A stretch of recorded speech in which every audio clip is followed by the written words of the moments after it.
Welcome to the Lara Jane Layton Show. This podcast is for you, the person who keeps putting others first. Your self-talk has held you back. You no longer need to take a second seat. Let's explore ways to overcome self-doubt. You can silence that inner bully voice and achieve your full potential. Here's your host, Lara Jane. Hello, listener. I am so excited for another What's on My Mind day. It's Lara Jane. And today I really want to discuss with you several different ways that we can say yes to ourselves. What can you do to put yourself at a higher priority? If you think about when you get on an airplane and they're giving you all the instructions, it talks about putting your own mask on first so that you then have the strength and the ability to help the people around you put on their mask. And a lot of the children aren't going to be able to reach it and they're going to want and need your help. But you take care of you first. So what are some ways in life where we routinely put ourselves second? Self-care. Let's talk about self-care. How often do you just take the time to sit back and do something for you? Something to put you either in nature or at ease or doing things you want to do is self-care.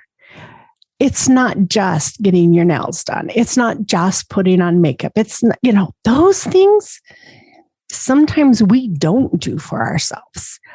I put on makeup when I'm going to be going outside the house, but if nobody's going to see me, I don't bother with it. Is that self-care or not self-care? Is that lack of self-love, or where's that balance? If I'm comfortable being seen with I definitely look more my age without makeup on. So here's a 63-year-old woman that feels 63 when I don't have makeup on. And not that I'm embarrassed. Obviously, I wouldn't tell you how old I am if I was embarrassed, but I don't really want to look old. I want to still be young and vibrant. And when I put on makeup, it makes me feel like I look younger. And does it matter what anybody else thinks or feels? No. But if it tricks your mind into making you feel better about who you are, that's self-care. And I use the word trick, but it's just the way we talk to ourselves. It's not a trick. It's just, I was going to say science, but it's more woohoo. It's more that spiritual touch of when we say and feel something, how it comes through our actions and all of the other items to go with it. So getting enough sleep is self-care. But if I need to stay up late for something I want to do, that's also self-care. So it's setting your priorities. Is it getting the work done that's a priority, or is it getting the sleep? And now you know how to adjust. My priority is sleep. I will stop working at 10 or whatever time you go to bed. My bedtime, as long as I'm in by midnight, I feel like I hit the goldenrod. I don't know. It's amazing. If I'm in bed by by midnight, and alarm goes off at 6, that's 6 solid, beautiful hours of sleep. That's plenty for me. Then there's also scheduling time to do things for yourself, whether it's with a friend or alone, with your spouse or partner, with your children. Things that you choose as a priority, those are things that help with your self-care. Now, think back. I am sure that if you've listened to some of my podcasts, you understand that I talk about life as a pressure cooker. And some people have no heat, and there's never any pressure that ever builds up. And there's other people that don't even have a pressure valve on. And when things start to get hot and start to go where I would build up, it just vents out and it never builds up that negative pressure. And then there's the people like me that keep that lid on tight, have that pressure knob on, and we just let it build up, whether it's high or low. And then we have to let the steam out. All of those are self-care. Whether you're letting the steam on or you've found a way to not even have the heat on, that's taking care of you. Now, if we were end up leaving that, we would damage our health. So if you don't let the pressure and the steam off, your health then takes a back seat and it has a problem. So if you are not taking care of yourself today and you're not letting that steam off, eventually you will have some health issues, whether it's diabetes, whether it's heart problems, whether it's high blood pressure, whether it's just panic attacks. All of those need to find a way to take care of yourself, and that's letting the pressure out. So schedule some me time or some personal time with friends. Delegate some tasks. I just hired a VA because there's some things in this self-employment world that I don't want to do.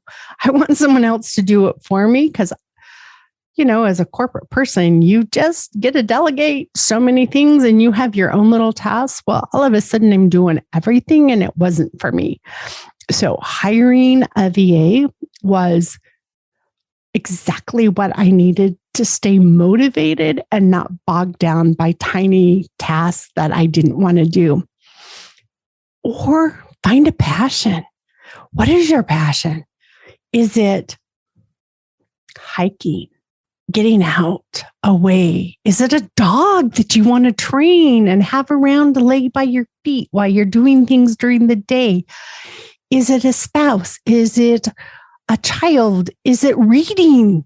Any of those things that you are passionate about are going to help you say yes to you and no to all the pressure. So finding those things that make you relax and make you happy. Learn to say yes to yourself. Yes, I'm going to put me first. Yes, I'm going to do things for me. Yes, yes, yes. Be a yes man to you and learn to say no to others. Because sometimes I need to say yes to my peace and quiet alone at home and not yes to being out with friends. And sometimes I need to be out with friends. So I need to say yes to that and no to the alone time. So it's just really setting that priority and knowing you. The more you know yourself, the more you know the things that you can do for you to make you glow and shine. Practice self-reflection. If you've had a day that went great, think about the things you did that day that made it great. If you had a day that seemed kind of clunky, process through the things that happened that made it feel clunky. And as we learn that self-reflection and we go back and think about those things, that gives us the tools and the powers to stay in a more aligned with our purpose the next day. That if you don't know what your purpose or if you don't know what your path is, it's going to be harder. So it's just, you know what? You can change your purpose tomorrow, but have a purpose today and move towards that purpose one step at a time, constantly. And it's all about change, because if I had the same purpose every day, I'd still be that toddler trying to figure out how to walk and run without falling down. So it's okay to change your goals as you move forward. And there may be some things that you thought you wanted, but as you got closer to them, you don't want them, and it's okay to change. So reprioritizing, self-reflecting, all of that stuff is part of being the best you can be. What about regular exercise? I have my watch that counts my steps. And if I don't get X amount of steps per day, I wonder what the heck happened. So how are you going to do your exercise? How are you going to take care of your body?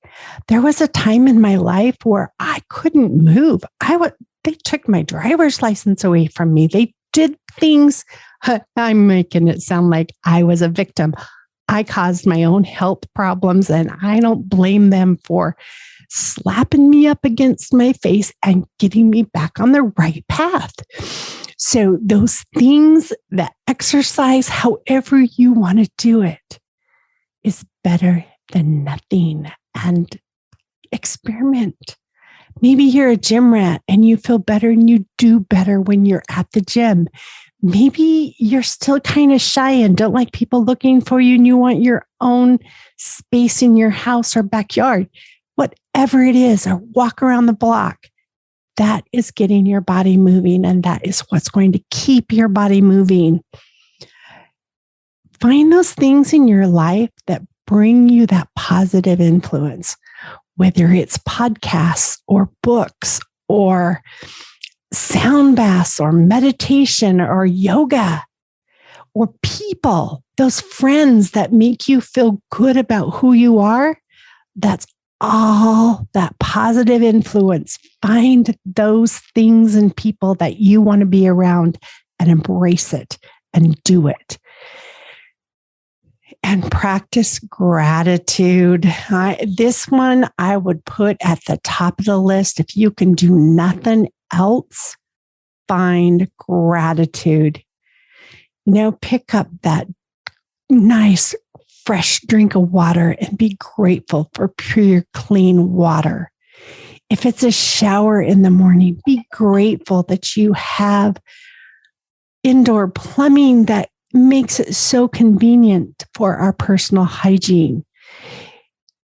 If it's Amazon that makes it so you don't have to go to the store and it just comes to you, be grateful that there are services out there to support you. Adopting that attitude of gratitude is going to make it the easiest for you to say yes to you, because you know the things that you are grateful for and you can choose them, and no longer let those things that you don't choose be in your life. Now, when I say be in your life, that doesn't mean you have to move 1,000,000 miles away from them. That something that you don't appreciate or it does not make you feel the best can be in your home with you. You just find the way to not let it impact your positivity and your influence. Say yes to you. Say yes to make yourself happy. Also, practice self-care. Get plenty of rest. Find time for you. Delegate the tasks that you don't want to do. Find a passion and pursue it. Do your daily self-reflection and your regular exercise. And most of all, and most important, practice gratitude.